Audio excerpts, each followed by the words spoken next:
শুক্ল ভূত্বক বা ক্রাস্ট।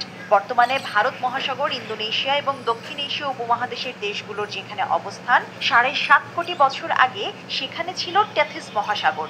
সেই সাগরের তলদেশ ভেদ করে উপরে উঠতে থাকে পলল শিলা, কারণ ভূপৃষ্ঠের নিচে দুটি টেকটনিক প্লেট ইন্ডিয়ান এবং ইউরেশিয়ানের ভয়াবহ সংঘর্ষ হয়েছে। ইন্ডিয়ান টেকটনিক প্লেট উত্তরে সরে এসে ইউরেশিয়ানকে ধাক্কা দেয় এবং দুই প্লেটই মহাদেশীয়। তাদের ঘনত্ব একই হওয়ায় একটি আরেকটির নিচে তলিয়ে না গিয়ে ধাক্কা খায়, আর টেথিস সাগরের পলল শিলাগুলো ভাঁজ হয়ে ওপরে উঠতে শুরু করে। এভাবেই ভূপৃষ্ঠের বুকে সুউচ্চ হয়ে জেগে ওঠে পৃথিবীর বৃহত্তম এবং সর্বোচ্চ পর্বতমালা হিমালয়। কিন্তু হারিয়ে যায় টেথিস মহাসাগর। তাই তো হিমালয়ের বিভিন্ন স্তরে স্তরে বিজ্ঞানীরা আজও খুঁজে পান সামুদ্রিক প্রাণীর জীবাশ্ম। দুটি প্লেটের সংযোগস্থলকে অভিসারী সীমানা বা কনভার্জেন্ট বাউন্ডারি বলা হয়। ইন্ডিয়ান টেকটনিক প্লেট আজও সক্রিয়ভাবে প্রতি বছর 5 সেন্টিমিটার গতিতে উত্তরের দিকে সরছে, ফলে হিমালয় পর্বতমালার উচ্চতাও বাড়ছে। এ কারণে এই অঞ্চল বেশি ভূমিকম্প প্রবণ।